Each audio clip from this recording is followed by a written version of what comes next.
Kornacki, I just have to jump. Steve Kornacki, I just have to jump in. And you've been predicting this. We've been waiting for it. And we do have some breaking news from the decision desk. NBC News can now project that Donald Trump has won the state of Wisconsin, which means he is the winner of this race and will return to the White House as this country's 47th president. I got to say, introing this video is impossible, because how do I start this video? Donald Trump won the election. That's what happened. Now, I'm going to get to thoughts, analysis, feelings, a couple of clips as well later on in this.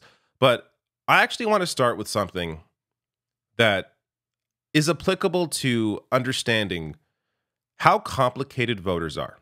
All right? So, abortion rights. These are ballot measures in various states for abortion rights. Arizona, typically a red state, said yes to codifying abortion rights. Colorado, which is a blue state, but yes, of course, said yes to abortion rights. Florida, deeply red Florida, went more red this time.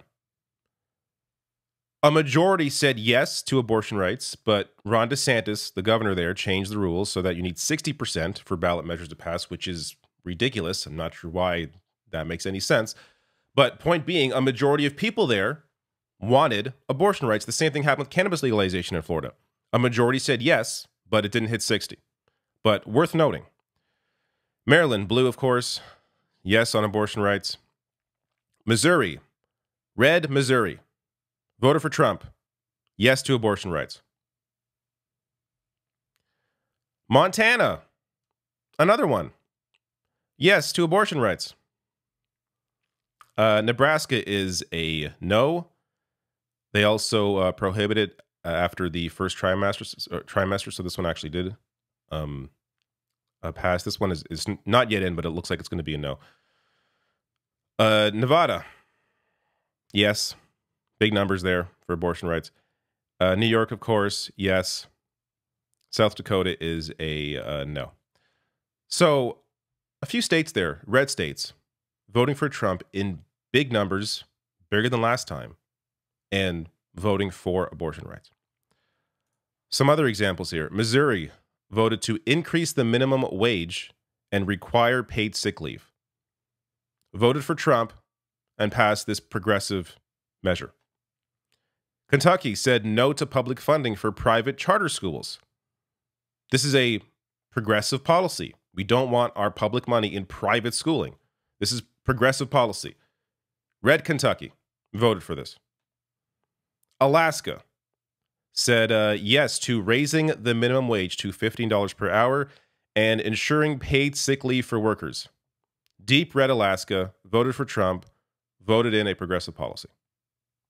I show you this to show you that this stuff is very unpredictable. Trying to understand what voters are going to do, or even understand how voters operate, how they think, is impossible, because it's often contradictory. It doesn't make any sense.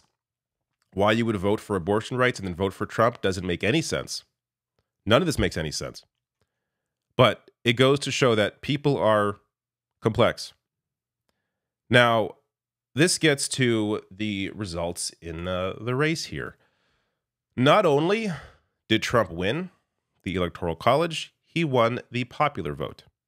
Now, all the votes are not yet counted, but it's pretty clear here. This is there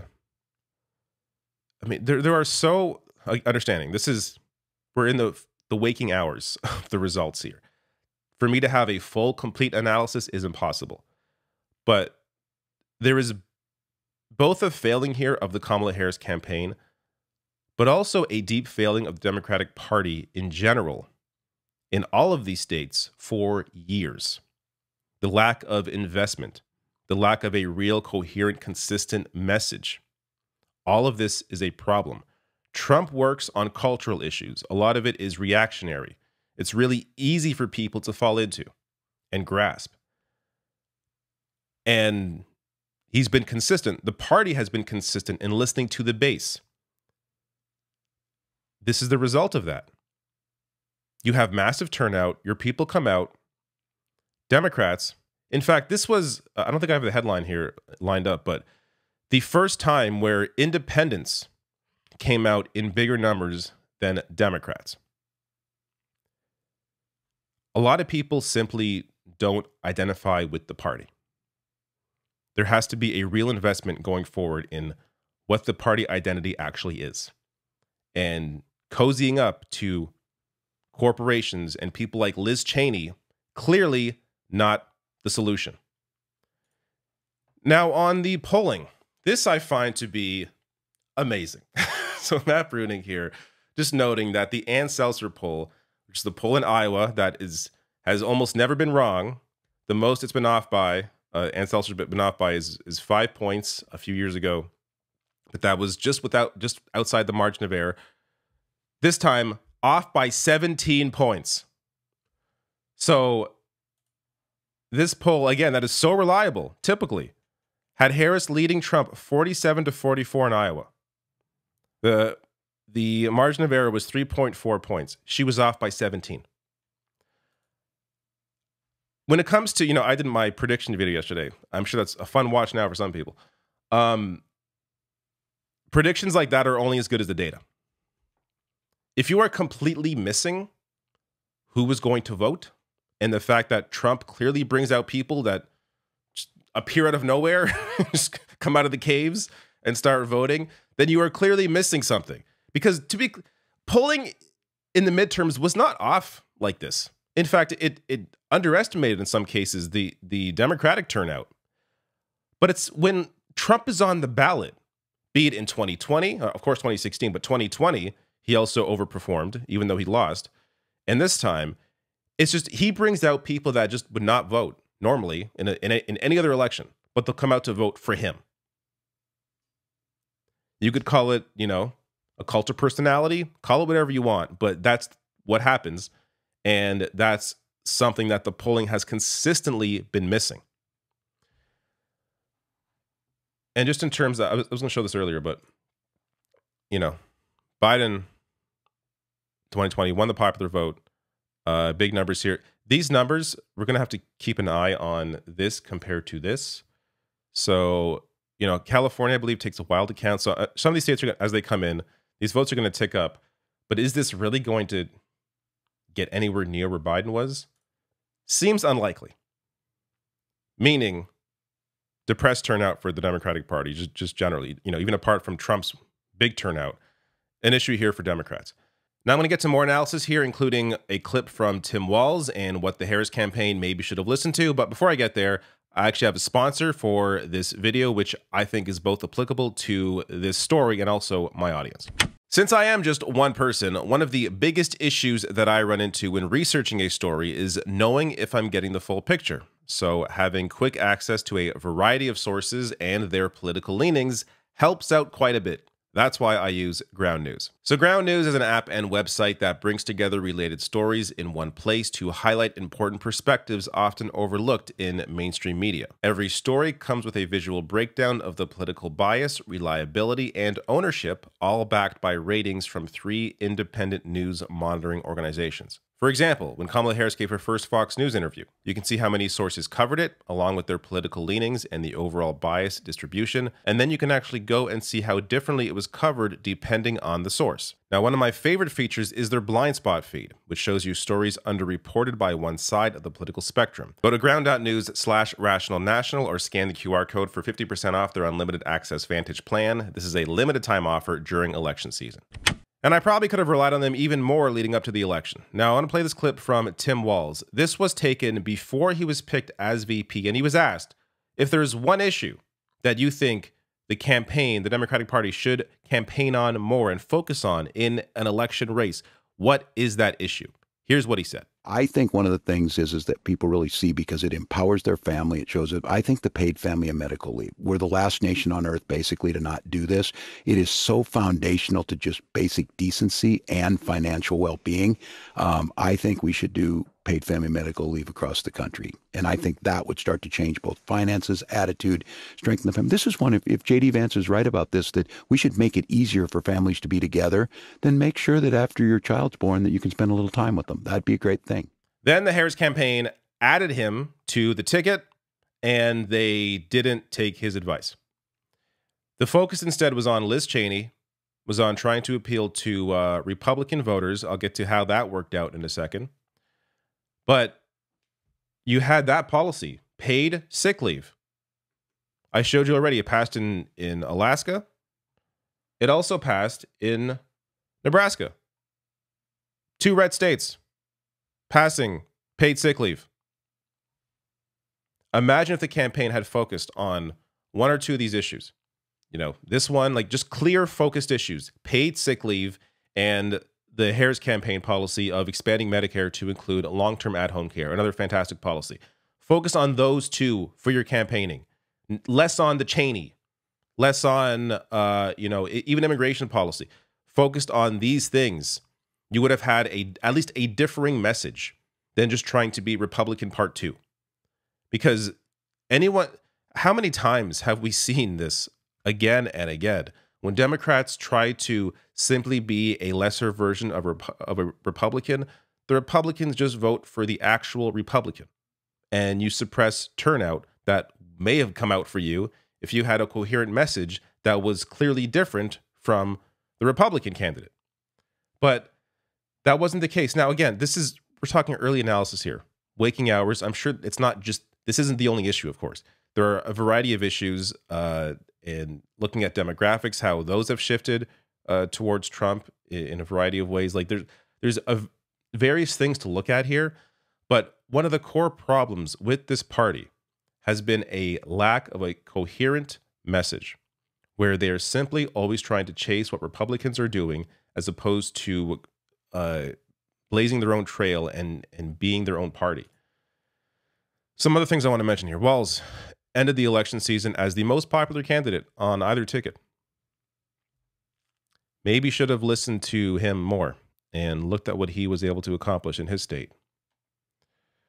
Jeff Stein here of the Washington Post. Staggering class realignment, shift in working class. Harris lost despite major shift of affluent voters her way.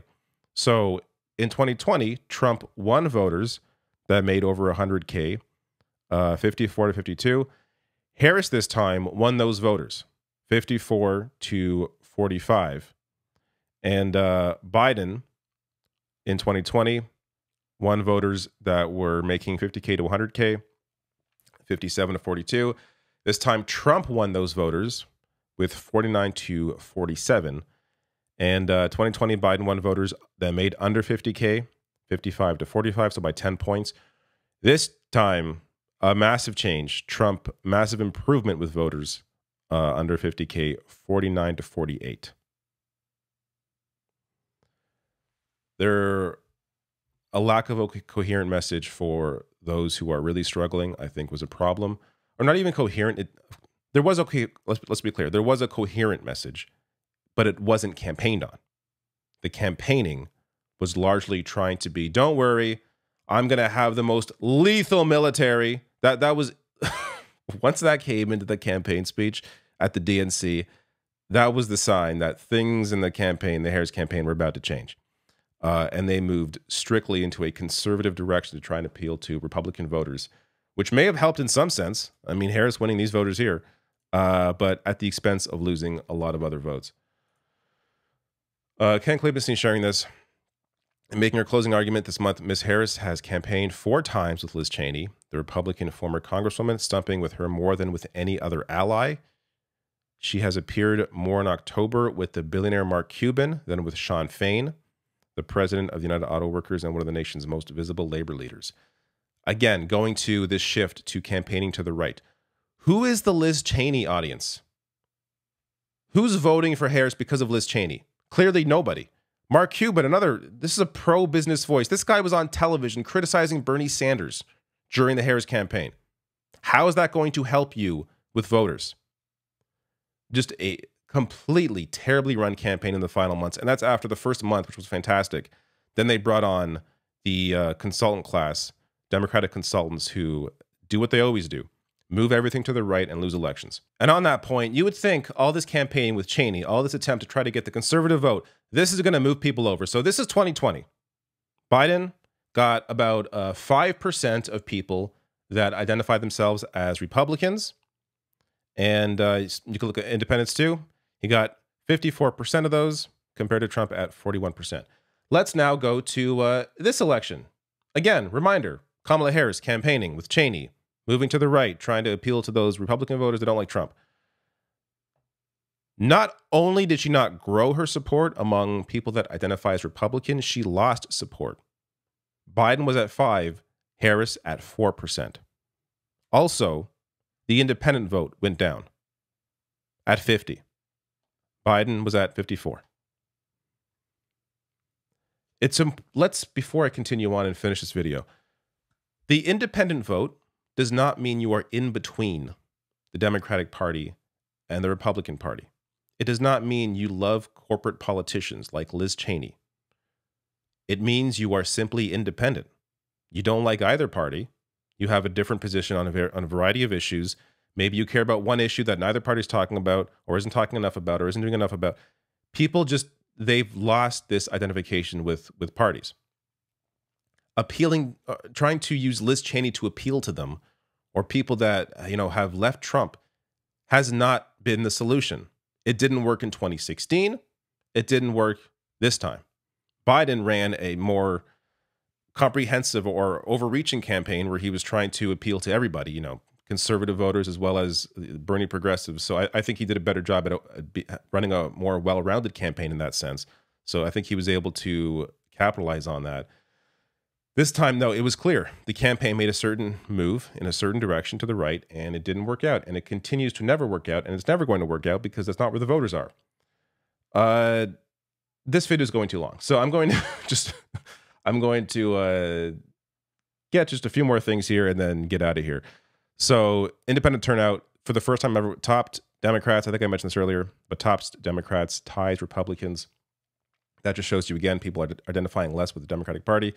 Rashida Tlaib won her state big despite a state that, won her district big despite Kamala losing her state.